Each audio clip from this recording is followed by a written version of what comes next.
Sejam todos bem-vindos ao canal Escola Dominical Brasil. Meu nome é Vanderlei Claudiano. Vou mandar um forte abraço aí para o Vitor Neres e também para o Lucas Guerreiro, tá bom? Que eles indicaram o meu canal essa semana. E o que aconteceu aqui, né? Foram mais de 227 inscritos aqui, se inscreveram no canal por conta dessas indicações, por conta também de vocês sempre estar divulgando o canal, compartilhando com outras pessoas.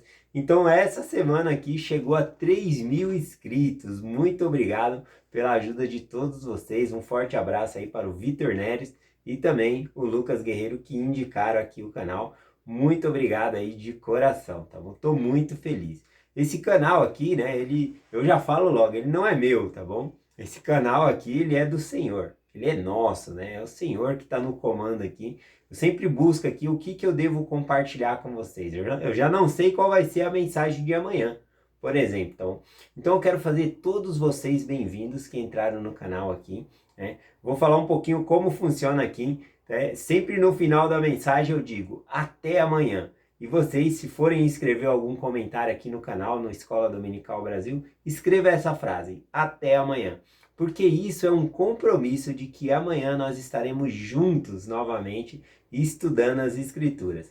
O programa Vem e Segue, né? Esse é o propósito, estudar as Escrituras todos os dias. E com esse propósito, todos os dias, eu estou aqui compartilhando uma designação que é do Vem e Segue-me com vocês, tá bom? Então esse é o propósito do canal. Então não esqueçam de escrever aí na mensagem, até amanhã. Se não tiver o que escrever, escreve aí, até amanhã. Eu fico muito feliz com a participação de todos vocês. Muito obrigado.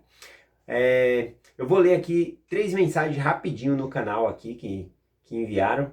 É bem interessante. Uma pergunta e 2 comentários. Teve aqui a Miquelina Chiquito, que falou que veio, que está assistindo, acompanhando o canal lá de Portugal, né? E que veio pela indicação do Lucas Guerreiro, tá bom? E também tem uma outra pessoa do Japão aqui, né? Que é a Diolosa Ogoshi, né?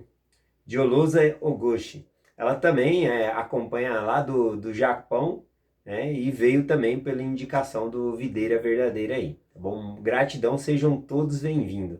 E tem a Leikátia, tá bom? Que ela fez uma pergunta e ela falou assim, o que você acha sobre isso? Ontem nós estávamos ensinando sobre Sodoma e Gomorra, a destruição ali de Sodoma, e quanta iniquidade havia ali, né, por conta de pecados, o pecado de Sodoma ali. Eu acabei compartilhando sobre pessoas, né, que têm relação com pessoas do mesmo sexo. Então esse era muitos pecados de Sodoma e esse pecado estava envolvido ali, tá bom? E aí ela faz uma pergunta, hoje em dia também não tem isso, né? Também não deveria chover fogo do céu, né? Praticamente foi essa a pergunta que ela falou. Mas olha, hoje em dia também nós temos muito cristão, não somente de nossa igreja, mas muitas outras igrejas. O problema lá de Sodoma e Gomorra, você viu que tinha só quem se salvou lá? Ló e as 2 filhas, né? Então, não tinha justos na cidade. Então, na verdade, Deus ele protege o país, a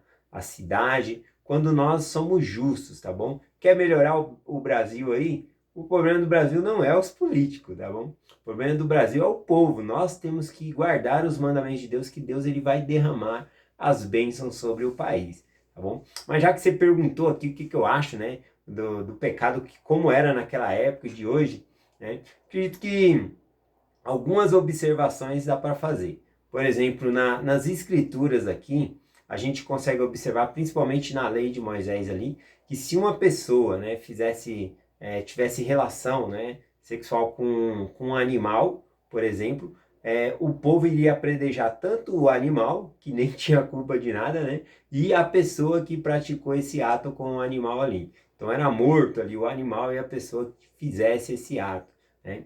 E também, se tivesse 2 pessoas do mesmo sexo e eles coabitassem junto, tivessem relação, seria apredejado os 2 ali. Então a gente consegue observar daquela época para cá, né? É difícil fazer essa comparação porque isso chama-se anacronismo, né? Pegar uma cultura diferente, coisa assim, mas aqui estamos falando de pecado e pecado, aquele pecado lá era pecado e aqui continua sendo pecado, tá bom? Mas fazendo uma comparação, a gente pode observar que naquela época era um pecado instituído por lei, né? Se a pessoa quebrasse, ela tinha a punição como morte. Né? E com o passar do tempo, a gente consegue observar que, com o passar do tempo, esse pecado ele passou a ser tolerado. Né? E hoje, em nossos dias, infelizmente, ele é legalizado por lei. Né? Duas pessoas, né, do mesmo sexo, eles podem ir até um cartório e casar-se, tá bom? Eu não tenho nada contra as pessoas que estão indo lá e fazendo as coisas, mas querer impor, né, agora é por lei, aí eu acho um pouco forçado, né? Legalizar algo que Deus ele proíbe, tá bom? Então eu acho um pouco forçado aí. Então hoje em dia tem essa parte aí que é até legalizado. Mas se a pessoa hoje em dia falar mal sobre isso, né, o que que acontece? A pessoa pode derrubar o vídeo, nem sei se vão derrubar o vídeo aqui, né, por conta desse comentário. A pessoa também pode sofrer um processo, né, ou seja, vai ter que pagar dinheiro porque falou sobre esse assunto, ou pode até mesmo sofrer uma prisão, né? Então tem essa coisa também, daquela época para cá. Porém, olha só o que diz, né? A gente não pode encarar assim, em Sodoma era o lugar mais terrível do mundo. Jesus Cristo falou que existia lugares mais terríveis do que Sodoma. Olha só o que diz aqui, ó. Em Mateus, deixa eu pegar aqui. Mateus capítulo 11, versículo 23, Jesus Cristo disse assim, ó. Tu, Cafarnaum era a cidade a qual Jesus Cristo estava pregando aqui, e ele disse, que te ergues até o céu, ou seja, aquela cidade que estava cheia de orgulho. Serás abatida até o inferno. Porque se entre os de Sodoma fosse feito os prodígios que em ti se fizeram, teriam eles permanecido até hoje. Porém eu vos digo que haverá menos rigor para Sodoma no dia do juízo do que para ti. Olha só que interessante, né? Ele falou que vai haver menos rigor de juízo para Cafarnaum do que realmente para Sodoma. E Sodoma chegou a ser destruída ali. Então, o que nós podemos aprender? Quanto mais luz nós temos, quanto mais nós pecamos contra a luz do Evangelho, maior é o pecado. Então vai também do conhecimento que nós temos do Evangelho. E Jesus Cristo diz isso aqui em Cafarnaum porque ele era a própria luz do mundo, estava entre eles ali e eles não reconheciam essa luz. Bom, então só respondendo aí a pergunta, vamos entrar na mensagem de hoje aqui do Vem Segue. Eu vou compartilhar com vocês aqui, ó, Gênesis capítulo 22, do versículo 1 ao versículo 4. Eu vou ler os versículos aqui e depois eu volto fazendo alguns comentários rapidamente aqui. Bom, aqui o que está acontecendo, nós conhecemos esse Gênesis capítulo 22, aqui ele é muito mencionado em outras escrituras, no Novo Testamento, na Pérola de Grande Valor, é mencionado no Doutrina e Convênio, em várias escrituras. Por quê? Aqui está falando sobre o sacrifício de Abraão, tá bom? Aquela parte que ele vai lá para sacrificar o seu filho Isaac. Então é uma parte muito importante nas escrituras, tá bom? Então eu vou compartilhar algumas coisas sobre o que está dizendo aqui. Eu vou ler 4 versículos apenas, do 1 ao 4 diz assim. E aconteceu que depois dessas coisas, que Deus pôs à prova a Abraão e disse-lhe, Abraão, e ele disse, eis-me aqui. Então quando Deus chamou ali Abraão, ele disse, eis-me aqui. E disse, toma agora o teu filho, o teu único filho Isaque, a quem amas, e vai à terra de Moriá, e oferece ali em holocausto, sobre uma montanha que te direi. E então se levantou Abraão pela manhã, de madrugada, e abardou o seu jumento, e tomou consigo 2 de seus moços, e o seu filho Isaque, e cortou lenha para o holocausto, e levantou-se e foi ao lugar em que Deus lhe dissera. E ao terceiro dia, levantando Abraão os olhos, viu o lugar de longe. Bom, fazendo alguns comentários aqui sobre esse sacrifício aqui, eu gostaria muito de compartilhar com vocês algumas coisas. Por exemplo, aqui é falado sobre o sacrifício de Abraão, né? Mas o que nós estamos assistindo aqui é que Isaac que está indo para ser sacrificado. Tá bom? Só que os olhos aqui é voltado para o sacrifício que o Pai Celestial ele fez em entregar o teu filho, Jesus Cristo, tá bom? Então eu quero fazer alguns comentários aqui para que nós possamos ter esse olhar do Pai Celestial, que ele fez por nós, tá bom? Então aqui começa o versículo dizendo, né, que pôs à prova a Abraão, tá bom? É Moisés escrevendo aqui, né? Ele fala que Deus pôs à prova a Abraão, né? Deus colocou à prova a Abraão ali, não para saber se ele seria capaz ou não de entregar o teu único filho ali, é aquele que ele amava, conforme tá explicado aqui. Abraão amava o seu filho e ele não negou esse único filho que ele tinha a Deus quando lhe pediu. Então, esse pedido de Deus era para Abraão conhecer a si mesmo. Deus ele já sabia que Abraão seria capaz de entregar-lhe, que o amor de Abraão pelo Pai Celestial era maior do que qualquer outra coisa, até mesmo maior do que o filho que ele tinha. Então ele não negaria nem mesmo o filho dele. Tá bom? Então ele fala prontamente, né, quando o Senhor chama Abraão, ele diz assim: eis-me aqui. Ele estava disposto a fazer qualquer coisa por Deus. Né? Então Abraão ele se submeteu sempre à vontade de Deus aí. E aí ele falou, né? Deus falou para ele: toma o teu filho, o teu único filho, a quem amas. Então não resta dúvida que realmente Abraão amava muito o seu filho. E aqui a gente consegue observar Deus pedindo para Abraão ir contra um mandamento, né? Porque o mandamento é não matarás. E ele acaba pedindo ali para que Abraão sacrifique o seu próprio filho ali, tá bom? E só para explicar um pouquinho sobre isso, tem uma escritura aqui, ó, em Doutrina e Convênios 132, versículo 36, que diz assim, ó: foi ordenado a Abraão que sacrificasse seu filho Isaque. Não obstante, está escrito: não matarás. Abraão, contudo, não se negou a isso e lhe foi imputado por retidão. Ou seja, quando Deus manda, né, e a gente não faz, isso que é quebrar os mandamentos. Então, mesmo que que exista na lei, o mandamento ali, não matarás, como ele próprio, Deus, ele mandou sacrificar Isaac ali, então não seria pecado por causa que ele estava obedecendo um mandamento, uma ordem de Deus aí, tá bom? Aliás, o primeiro mandamento no céu é obediência. Nós devemos nossa obediência a Deus. Seja o que for ele pedir, nós devemos obedecer. Bom, que fique bem claro aí que qualquer coisa que Deus pedir não é pecado. E se nós deixarmos de fazer, vira pecado. Continuando aqui, ele falou: para oferecer Isaac em holocausto, tá bom? E tem uma diferença de holocausto para sacrifício, né? Mais para frente vai ficar mais visível isso na lei, principalmente na lei de Moisés ali, que ele vai explicando cada rituais e colocando novas normas, né, sobre a lei de sacrifícios ali. Mas a diferença entre sacrifício e holocausto é porque no sacrifício, quando é matado ali um animal, para queimar no altar, parte desse animal ele fica com aquela pessoa que está sacrificando. Bom, aquela pessoa vai pegar parte daquele animal e vai poder comer, tá bom? Agora, o holocausto não. O holocausto, o animal ele é colocado sobre o altar, ele é sangrado, né? Para simbolizar o sangue de Cristo que seria derramado por toda a humanidade. E depois, no holocausto, queimam a lenha ali para que aquele animal ele seja queimado inteiro, tá bom? Então, no holocausto não tem nenhuma parte para a pessoa que está oferecendo o holocausto. Bom, a entrega é total ao Senhor. Bom, então é colocada ali muita lenha para que se queima, se consuma aquele corpo ali do animal sobre o altar. Bom, até que vire cinzas realmente. Então é queimado totalmente ali. Tá bom? Então aqui Deus ele pediu para que Abraão ele fizesse um holocausto com seu filho. Tá bom?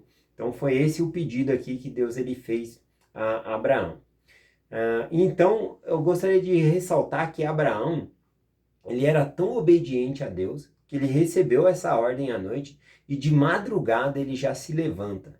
Ele já se levanta e conforme diz o versículo, ele vai lá, arruma o jumento, né, e corta a lenha para levar e acorda Isaac. Imagina quanta lenha é necessário para se fazer um holocausto. Muito mais, porque tem que queimar ali inteiro, né?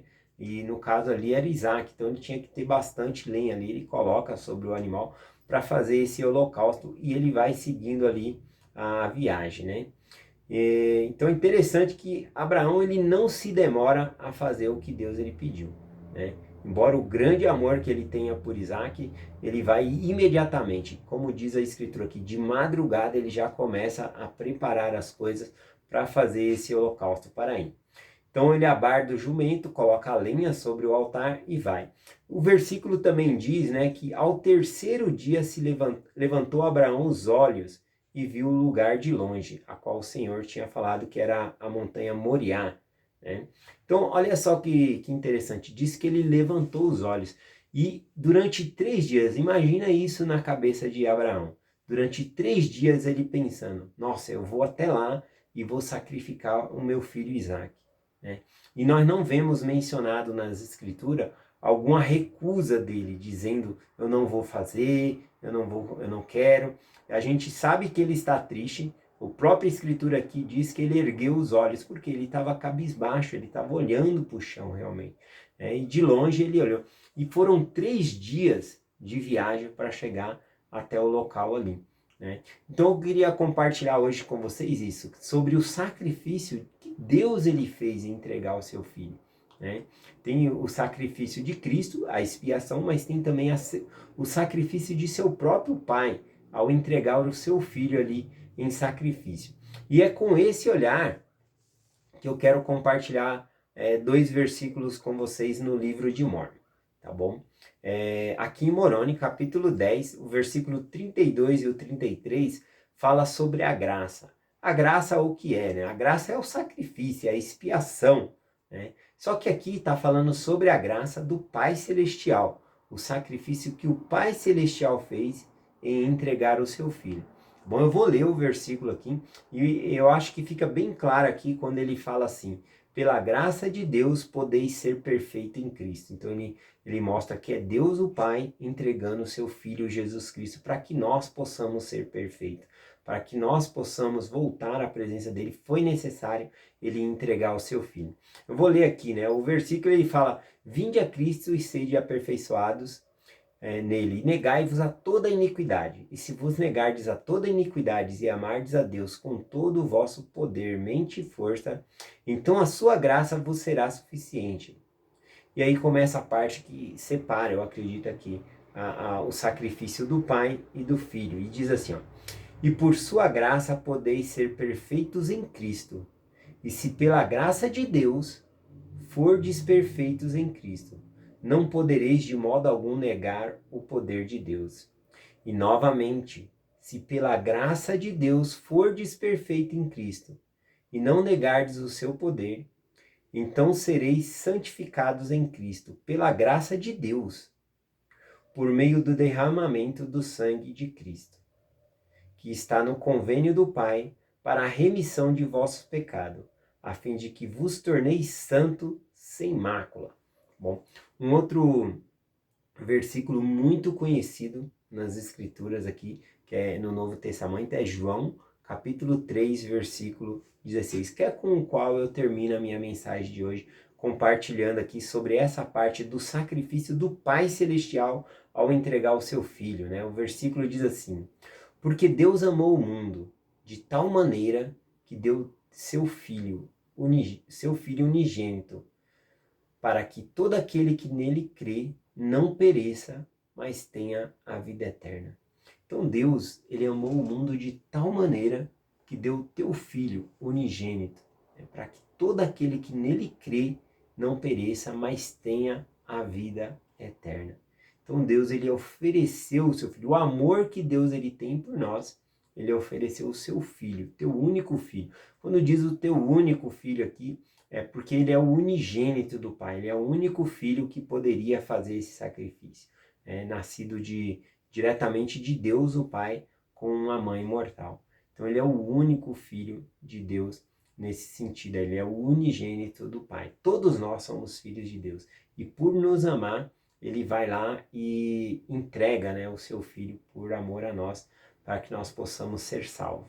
E é claro que eu não posso terminar essa mensagem não deixando uma pergunta, né, para nós aqui refletirmos sobre o sacrifício do Pai e o sacrifício do Filho. Se você pudesse escolher, tá bom? Qual qual papel você faria nesse momento, né? Em qual lugar você se colocaria? Na condição de filho ou na condição do pai? Na condição daquele que seria sacrificado pelo pecado de toda a humanidade, ou na condição daquele que está entregando o seu filho para ser sacrificado por toda a humanidade, tá bom? Eu como pai, eu acredito que muitos pais aí, quando vê o filho doente, usa de empatia e até pensa, nossa, eu preferia que eu estivesse doente do que o meu filho. Ou quando alguém tem uma perda na família, um filho ali, a pessoa às vezes pensa isso também, nossa, eu preferiria ter morrido do que o meu filho ter morrido. Então o amor do pai ele é muito grande, né? E a gente pode imaginar ali qual doloroso o sacrifício que o pai ele fez em entregar o seu filho, né, para morrer por nós, tá bom? Então foi um enorme sacrifício, não tem como calcular esse enorme amor que ele teve por nós, tá bom? Então é essa mensagem que eu compartilho com vocês hoje, falando sobre o sacrifício do nosso Pai Celestial. Eu deixo essa mensagem com vocês, em nome de Jesus Cristo. Amém. Até amanhã.